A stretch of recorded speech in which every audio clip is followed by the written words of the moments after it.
Hello बच्चों, welcome to the my YouTube channel educational point. तो स्वागत है आपका मेरे इस नए वीडियो में। आज मैं लेके आई हूँ इंग्लिश ग्रामर का क्लास 12 का एक और नया टॉपिक जो है वन वर्ड सब्स्टिट्यूशन। ठीक है, सब्स्टिट्यूशन में हमें ये करना है कि कोई हमें सेंटेंस दिए जाएंगे, उसको हमें एक वर्ड में एक्सप्लेन करना है, यानी कि उसको हम एक वर्ड में क्या कहते हैं।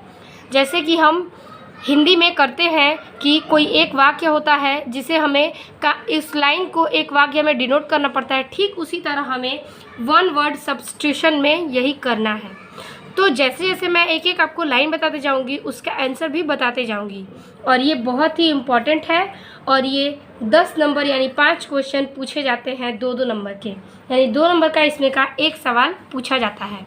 तो बहुत ही इम्पॉर्टेंट सा टॉपिक है, और इसमें से 15 बहुत ही इम्पॉर्टेंट और बोर्ड एग्ज़ाम में आने वाले प्रश्न मैं इस वीडियो में आपको बताऊंगी।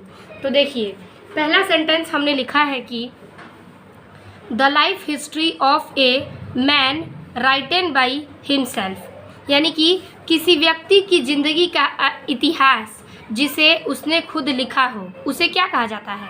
ठीक है, किसी व्यक्ति की जीवन का इतिहास जो उसने खुद लिखा है, उसे हम क्या कहते हैं। तो उसे हम कहेंगे ऑटोबायोग्राफी,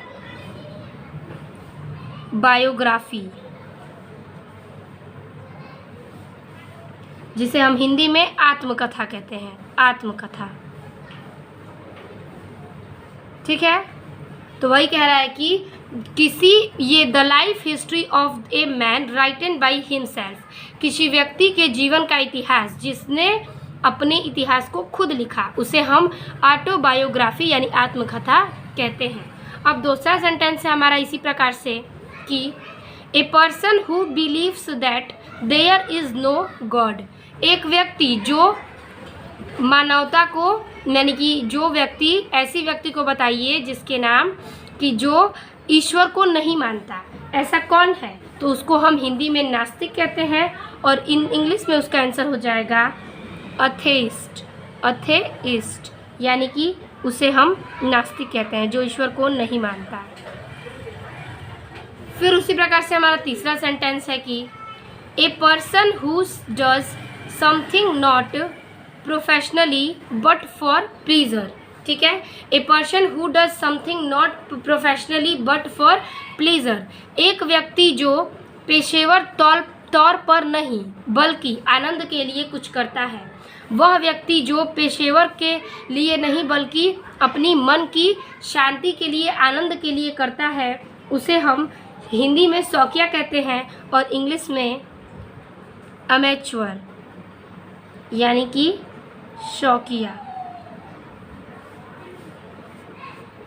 अब देखिए चौथा सेंटेंस हमारा, चौथा सेंटेंस है a person residing in a country of which he is not a citizen, किसी ऐसे देश में रहने वाला व्यक्ति जिसका नागरिक नहीं है। कोई ऐसा देश बताइए जो व्यक्ति रहते हैं उसका कोई नागरिक न हो, मतलब उसे हम क्या कहते हैं। तो उसे हम विदेशी कहेंगे, यानी कि एलियन, यानी कि विदेशी।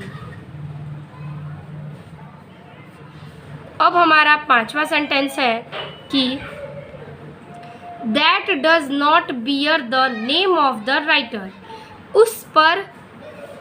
उस लेखक का, उसको बताइए जिस पत्र पर उस लेखक का नाम नहीं है। ठीक है, उस लेखक का नाम न हो, उसे हम क्या कहेंगे। तो उसे हम कहेंगे हिंदी में गुमनाम, और इंग्लिश में लिखेंगे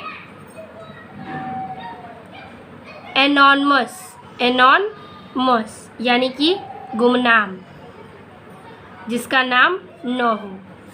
ठीक है, फिर देखिए छठवां सेंटेंस है government by A ruler who has unlimited power, एक ऐसे शासक द्वारा सरकार जिसके पास असीमित शक्ति है, यानी कि एक वैसा सरकार जिसके पास अनलिमिटेड यानी कि असीमित शक्तियां हैं, उन्हें हम क्या कहते हैं। तो उन्हें हम कहेंगे ऑटोक्रेसी, ऑटोक्रेसी, यानी कि एक तंत्र। ठीक है, आई होप आपको समझ में आ गया होगा।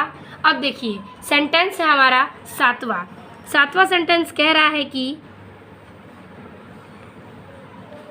ए diplomatic representative of one country is in another, यानी कि एक देश का दूसरे देश में राजनीतिक प्रतिनिधि, ठीक है, एक देश का दूसरे देश में राजनीतिक प्रतिनिधि को हम क्या कहते हैं? तो उसे हम कहते हैं राजदूत, यानी कि अम्बेसडर यानी कि राजदूत। अगर मैं हिंदी इसलिए बता रही हूँ क्योंकि कई बच्चों को हिंदी में ये सब बहुत ही अच्छे से याद होते हैं, तो आपको बहुत ही आसानी होगी समझने में कि मैंने क्या क्या बताया था और उसका ये जो हमारा एक वर्ड में आंसर देना है वो क्या था। जैसे ही आप इसके हिंदी वर्ड को निकालेंगे तुरंत आपको हिंदी में नाम आएगा और आप ये याद किए रहेंगे तो आप इसका इंग्लिश तुरंत लिख सकते हैं। फिर हमारा 8वां है कि ए ट्रैवल इन स्पेस, यानी कि अंतरिक्ष में यात्रा करने वाले को हम क्या कहते हैं? तो अंतरिक्ष यात्री, तो हम उसमें लिखेंगे एस्ट्रोनॉट, यानी कि अंतरिक्ष यात्री।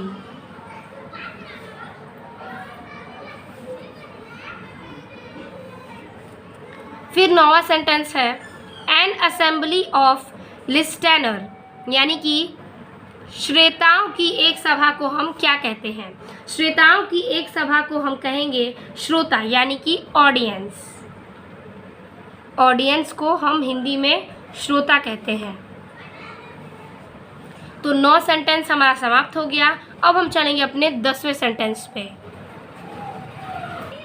10वां सेंटेंस कह रहा है a medicine which prevents infection by killing germ, यानी कि एक दवा जो कीटाणुओं को मारकर संक्रमण को रोकता है उसे हम क्या कहते हैं? तो उसे हम एंटीसेप्टिक कहते हैं, एंटीसेप्टिक, ठीक है। वो दवा जो कीटाणुओं को रोकता है उसे हम एंटीसेप्टिक कहते हैं। देखिए गवर्नमेंट बाई 11 हमारा प्रश्न है sentence government by the official, यानी कि अधिकारी द्वारा सरकार, अधिकारियों के द्वारा सरकार को हम क्या कहते हैं? तो हम कहते हैं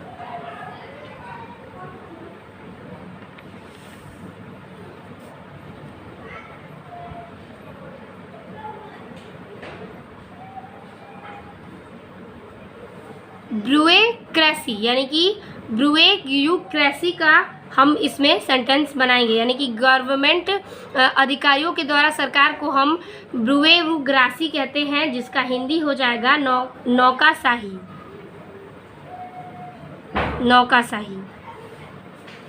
अब देखेंगे अपना हम 12वां सेंटेंस। तो 12वां सेंटेंस कह रहा है कि the life history of a man written by someone else, ठीक है। The life history of a man, यानी कि किसी व्यक्ति के जीवन का इतिहास राइटन बाई समवन एल्स, लिखने वाले को क्या कहते हैं? यानी किसी व्यक्ति के जीवन के इतिहास को लिखने वाले को हम कहते हैं बायोग्राफी। अगर आप किसी की हिस्ट्री लिख रहे हैं तो उसको हम बायोग्राफी कहते हैं, यानी कि जीवन चरित्र। और अगर आप खुद से लिखें तो उसे हम ऑटोबायोग्राफी कहते हैं, जैसा मैंने आपको पहले सेंटेंस में बताया। फिर देखिए 13वां है कि festival of the 100th anniversary, ठीक है, यानी कि 100वें वार्षिक में उत्साह को हम क्या कहते हैं? यानी कि 100वें वार्षिक के उत्साह को हम कहते हैं सेंचुरी, यानी कि शतक,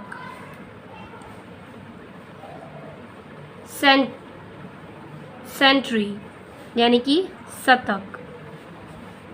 अब हम देखेंगे चौथा प्रश्न अपना। चौथा सेंटेंस कह रहा है कि a man who eat human flesh, एक आदमी जो मानव मांस खाता है, ठीक है, एक आदमी जो मानव का मांस खाता है उसे हम क्या कहेंगे? तो उसे हम कहेंगे कैनिबल, यानी कि नरभक्षक। 15वां सेंटेंस है हमारा a place for burials other than a churchyard. ठीक है, कि वह स्थान जहाँ पर लोगों को दफनाया जाता है, मतलब वह स्थान बताइए जहाँ पर दफनाया जाता है, तो उसको हम क्या कहते हैं? कब्रिस्तान, यानी कि सीमेट्री, यानी कि कब्रिस्तान। कब्रिस्तान में हम दफनाते हैं।